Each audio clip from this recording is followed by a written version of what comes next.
झिंझिण्यांपासून त्वरित आराम मिळवा. सेन्सोडाइन रॅपिड रिलीफ बरोबर.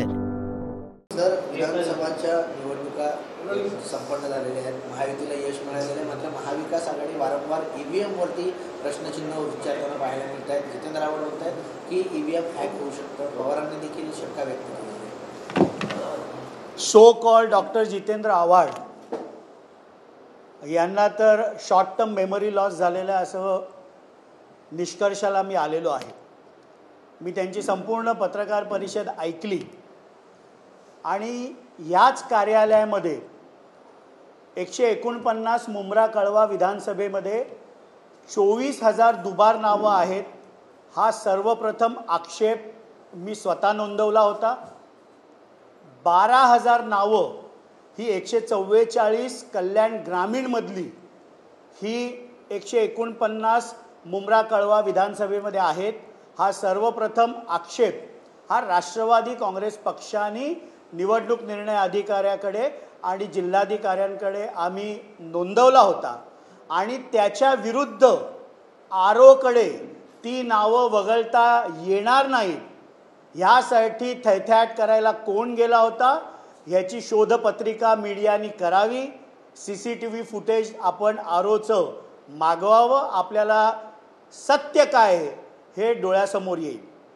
डॉक्टर जितेंद्र आव्हाड यांना स्वतःच्या विजयावर विश्वास नाही आहे का की आपण एवढ्या मोठ्या मताधिक्याने कसे जिंकलो ही शंका त्यांच्या मनामध्ये आहे का? आम्ही तर अत्यंत विनम्रपणे मुंब्रा कळव्याच्या जनतेने जो जनादेश दिला हा स्वीकारलेला आहे. ते EVM हॅक करून त्यांच्या मतदारसंघामध्ये विजयी झालेत का अशा प्रकारची शंका आता त्यांच्या वर्तणुकीमुळे येत आहे. आम्ही तर मुंब्रा कळव्याच्या लोकांनी दिलेला जनादेश अत्यंत विनम्रपणे स्वीकारलेला आहे.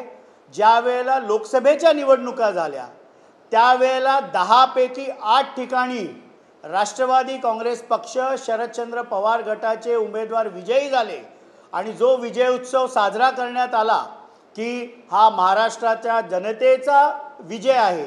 पण विधानसभेला तेच जनमत महाविकास आघाडीच्या विरुद्ध गेल्यानंतर रोज रडीचा डाव खेळण्याचं काम so called doctor Jitendra Awhad करत आहेत.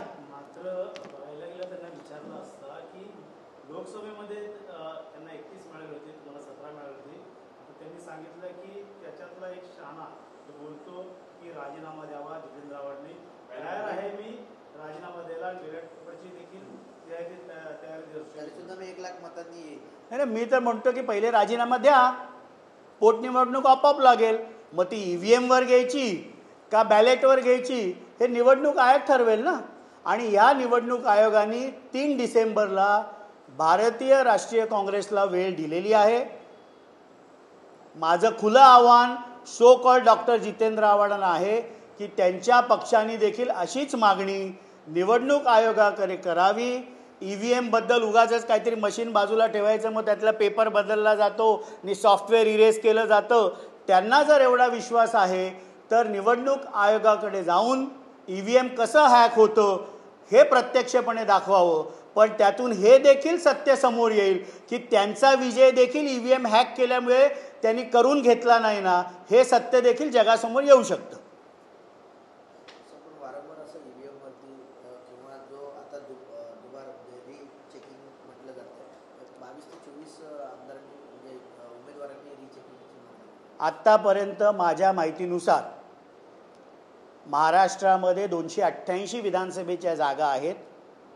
त्यापैकी 24 ठिकाणी पराभूत उमेदवारांनी दुबार VVPATची मोजणीचा अर्ज केलेला आहे. त्याचं शुल्क देखील भरलेलं आहे. पण याचा अर्थ 90% लोकांना EVMमध्ये कुठल्याही प्रकारचा दोष नाही हेच यावरनं सिद्ध होतं. आणि ज्यांनी ज्यांनी अर्ज केलेला आहे ज्यावेळेला रिकाउंटिंग होईल त्यावेळेला या 24 पराभूत उमेदवारांचा देखील विश्वास होईल की महाराष्ट्राच्या जनतेने त्यांना नाकारलेलं आहे. लाडक्या बहिणींबरोबर म्हणालेले आहेत की आता 4 महिन्यामध्ये ज्या वेळेला आमच्या पक्षाचे राष्ट्रीय अध्यक्ष, राज्याचे उपमुख्यमंत्री, अर्थमंत्री यांनी महाराष्ट्राच्या अर्थसंकल्प 2024-25मध्ये मुख्यमंत्री माझी लाडकी बहीण योजना घोषित केली, त्या दिवसापासून महाविकास आघाडी संपूर्ण महाराष्ट्रामध्ये ही योजना कशी फेल होणार, या योजनेमध्ये पैसे कसे नाही मिळणार, ही योजना बंद कशी होणार, या योजनेच्या विरुद्ध हायकोर्टामध्ये देखील गेले. पण महायुतीचे लाडके मुख्यमंत्री माननीय एकनाथरावजी शिंदे साहेब असतील, उपमुख्यमंत्री माननीय अजितदादा पवार साहेब असतील, उपमुख्यमंत्री माननीय देवेंद्र फडणवीस साहेब असतील, या तिन्ही नेत्यांच्या नेतृत्वाखाली 5 महिन्याचे इन्स्टॉलमेंट महाराष्ट्रातल्या तमाम लाडक्या बहिणींच्या खात्यामध्ये डायरेक्ट DBTने गेले. ज्या महाविकास आघाडीने या योजनेचा विरोध केला, कोर्टामध्ये गेले, त्यांच्याच जाहीरनाम्यामध्ये सत्तेत आल्यानंतर 3,000 रुपये देऊ अशा प्रकारचं खोटं देखील बोललं गेलं.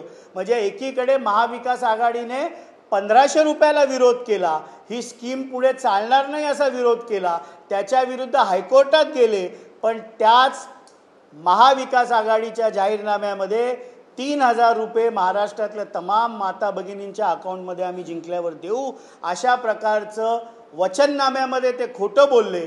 आणि म्हणून महाराष्ट्रातल्या तमाम माता बहिणींनी महाविकास आघाडीचा पराभव केला आहे. सर, फोर बोर्ड संदर्भात 10 कोटी दिले होते मुख्यमंत्र्यांनी, मात्र आता त्यांना दिले जाणार नाही. मात्र अर्थ खातं जे आहे ते अजित पवारांकडे होतं, त्यांनी 10 कोटी द्यावं असा आवाज असतो.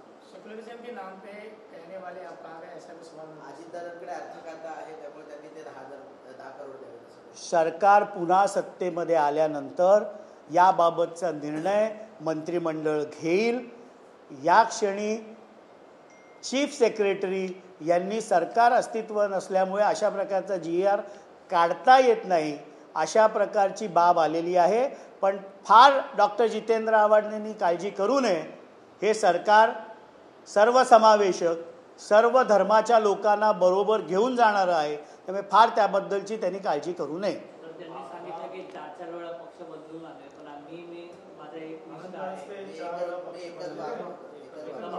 नाही, माझे वडील एकच होते ज्यांचं नाव होतं प्रकाश विश्वनाथ परांजपे, आणि मी मरेपर्यंत माझ्या वडिलांचं नाव प्रकाश विश्वनाथ परांजपे हेच राहील.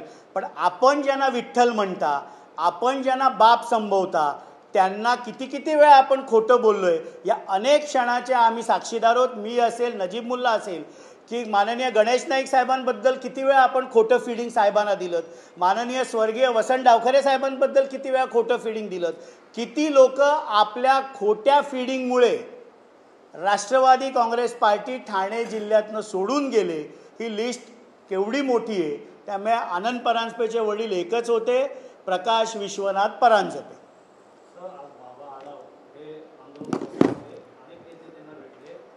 आंदोलन जे आहे ते उद्धव ठाकरे यांच्या उपस्थितीमध्ये मागे घेण्यात आले आहे. आता अजितदादा देखील त्यांना भेटायला गेले. लोकशाहीमध्ये आंदोलन करण्याला प्रत्येकाचा अधिकार आहे. माननीय बाबा आढाव यांनी आत्मक्लेश आंदोलन पुण्यामध्ये केलं आहे. राष्ट्रवादी काँग्रेस पक्षाची भूमिका आहे की त्यांनी ते आंदोलन सोडलेलं आहे, त्याचं आम्ही स्वागत करतो. लोकशाहीमध्ये EVMच्या विरुद्ध आपली कुठलीही तक्रार असेल तर निवडणूक आयोग आहे, कोर्ट आहेत, तिथे त्यांनी जावं आणि आपला मुद्दा तिथे सिद्ध करावा. पण लोकशाहीमध्ये महाराष्ट्राच्या जनतेने महायुतीला प्रचंड असा कौल किंवा जनादेश दिलेला आहे आणि महाविकास आघाडीला महाराष्ट्रातल्या जनतेने नाकारलं आहे.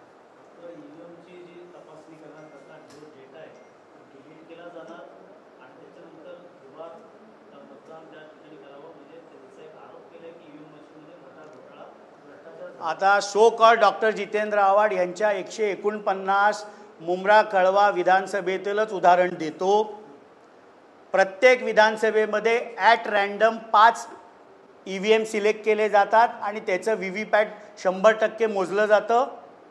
149 मुंब्रा कळवा विधानसभेमध्ये बूथ क्रमांक 148 बूथ क्रमांक 242, बूथ क्रमांक 278, बूथ क्रमांक 313, बूथ क्रमांक 390 ही 5 मशीन मोजली गेली आणि कंट्रोलिंग युनिटमध्ये असलेला आकडा म्हणजे झालेलं मतदान आणि तुतारीला आणि घड्याळाला झालेलं मतदान हे 5ही मशीनमध्ये मॅच झालं. त्यामुळे दिव्याखालती अंधार असं डॉक्टर जितेंद्र आव्हाडांची स्थिती झालेली आहे. म्हणून ते स्वतः हे EVM हॅक करून जिंकलेत का अशा प्रकारचा प्रश्न आता लोक त्यांना विचारतील. झिंझिण्यांपासून त्वरित आराम मिळवा सेन्सोडाइन रॅपिड रिलीफ बरोबर.